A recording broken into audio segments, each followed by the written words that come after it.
Shalom, selamat malam saudara yang dikasihi Tuhan Yesus Kristus. Selamat berjumpa dalam renungan pada malam hari ini. Doa dan harapan saya saudara semua ada dalam keadaan yang baik, sehat, penuh sukacita, dan berlimpah berkat Tuhan. Sebelum kita mendengarkan renungan firman Tuhan, mari kita berdoa. Kami bersyukur Tuhan untuk kemurahan-Mu. Tuhan sudah menolong dan menyatakan kuasa-Mu dalam kehidupan kami sepanjang hari ini. Pada saat ini kembali kami mau mendengar sabda kebenaran firman-Mu. Jamahlah hati kami supaya kami mengerti dan taat kepada kehendak-Mu. Dalam nama Tuhan Yesus kami berdoa. Haleluya. Amin. Saudara yang dikasih Tuhan, ayat renungan kita pada saat ini terdapat dalam 1 Raja-Raja pasal 11 ayat 1-2. Tertulis demikian. Adapun Raja Salomo mencintai banyak perempuan asing. Di samping anak Firaun, ia mencintai perempuan-perempuan Moab, Amon, Edom, Sidon, dan Het.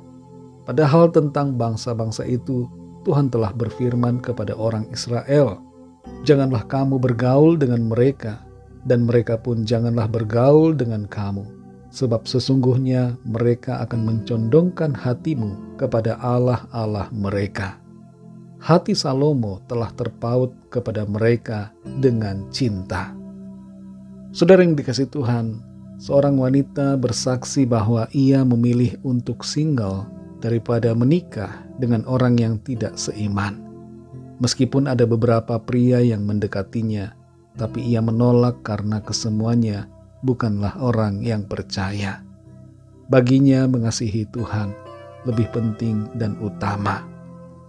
1 Raja-Raja pasal 11 ayat 1-2 ini memberikan kita suatu kenyataan tentang bagaimana kehidupan Raja Salomo. Seorang raja yang bijaksana, penuh dengan hikmat dan sangat diberkati oleh Tuhan. Namun dalam kebijaksanaannya itu, ia melakukan kesalahan yang sangat besar. Ia mencintai perempuan-perempuan asing yang tidak beriman kepada Tuhan. Kalau hikmat tidak disertai dengan keteguhan iman, itu akan membuat kita menjadi sombong, lupa akan Tuhan, dan mengikuti keinginan sendiri. Ada orang-orang yang diberi karunia berbagai macam oleh Tuhan dalam pelayanan dan dalam pekerjaan mereka, lalu dalam perjalanannya mengalami kejatuhan di dalam dosa, karena mulai muncul kesombongan dan menyepelekan Tuhan. Karunia yang Tuhan berikan masih ada, tapi mereka tetap hidup dalam dosa. Kita perhatikan bahwa Tuhan itu setia pada janjinya, dan karunia-Nya seringkali tidak diambil. Bukan berarti bahwa Tuhan berkenan atas dosa-dosa, tapi karena Tuhan itu setia dan penuh dengan kemurahan. Salah satu pelajaran utama dari kehidupan Salomo adalah bahwa kita hendaknya berpegang teguh pada prinsip iman dan kebenaran. Jangan abaikan hikmat dari Tuhan. Apa yang kita mengerti harus kita lakukan. Salomo penuh dengan kata-kata hikmat, tapi ia tidak menghidupinya. Ia mengerti kebenaran tapi tidak melakukannya. Salomo mencintai perempuan-perempuan asing yang menyebabkan hatinya terpaut pada Allah-Allah mereka. Ini adalah peringatan bagi kita bahwa kita harus selalu berhati-hati terhadap godaan-godaan dunia yang dapat mengalihkan perhatian dan cinta kita kepada Tuhan. Terkadang kita perlu melakukan pengorbanan demi iman kita. Untuk tetap setia kepada Tuhan, kita hendaknya menghindari hubungan atau situasi yang dapat membahayakan persekutuan kita yang penuh kasih dengan Tuhan. Terlepas dari semua kesalahan yang dilakukan Salomo, kita diingatkan tentang cinta kasih yang benar, yaitu cinta kepada Tuhan. Cinta kepada Tuhan harus menjadi yang utama dalam hidup kita. Ketika kita mencintai Tuhan dengan sepenuh hati, kita pasti akan mampu menghindari semua godaan dunia yang mencoba untuk menyeret kita menjauh dari Tuhan. Saudara yang dikasihi Tuhan, adakah hal-hal yang saat ini sedang membuat cinta kita pada Tuhan mulai bergeser? Mungkin itu pekerjaan, bisnis, harta, pasangan hidup, atau yang lainnya. Mari ingat kembali untuk tidak menjadi lemah dalam iman dan menjauh dari Tuhan. Tetap sadar secara rohani. Bangkitkan kembali iman dan cinta kasih kita yang semula kepada Tuhan. Jadilah pribadi yang lebih lagi mengasihinya dengan sepenuh hati, meskipun untuk itu kita harus berkorban. Tuhan mengasihi dan memberkati orang-orang yang taat dan setia kepadanya. Mari kita berdoa. Kami bersyukur Tuhan untuk firman-Mu. Kami diajar, kami diingatkan kembali, diteguhkan iman kami untuk sungguh-sungguh mengasihi Tuhan.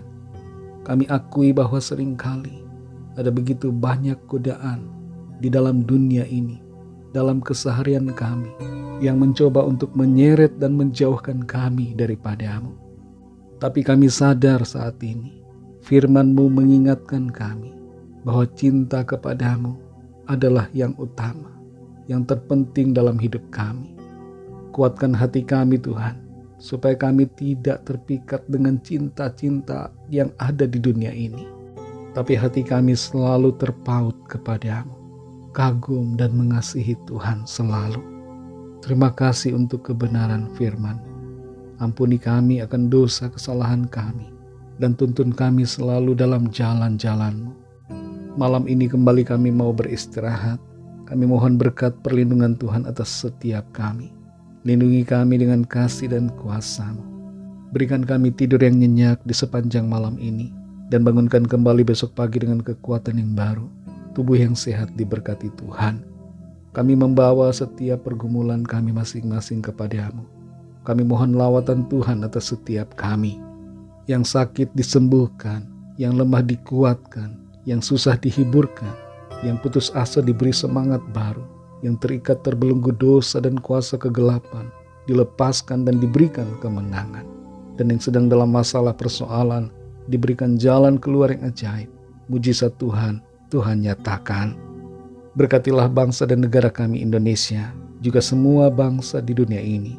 Berikanlah keamanan, kedamaian dan kesejahteraan, dan lawatlah setiap orang dari segala bangsa, sehingga hati mereka terpaut kepadamu, percaya kepadamu, dan terima anugerah keselamatan. Terima kasih Tuhan. Dalam nama Tuhan Yesus Kristus, Tuhan dan Juru Selamat kami, Tuhan dan Allah satu-satunya yang benar, kami berdoa dan mengucap syukur. Haleluya. Terimalah berkat Tuhan. Tuhan memberkati engkau dan melindungi engkau.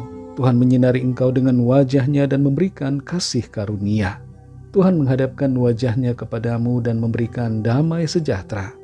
Berkat anugerah dari Bapa Surgawi, kasih karunia dari Tuhan Yesus Kristus, dalam persekutuan dengan Roh Kudus, menyertai kita semua, sekarang ini dan sampai selama-lamanya. Dalam berkat nama Tuhan Yesus Kristus. Haleluya. Amin. Puji Tuhan, saudara yang dikasihi Tuhan, saya percaya firman Tuhan menjadi berkat dan kekuatan buat saudara semua, dan Roh Kudus akan menolong saudara untuk lebih lagi memahami kebenaran firman Tuhan. Tuhan Yesus memberkati saudara semua. Sampai jumpa dalam renungan yang berikutnya. Haleluya.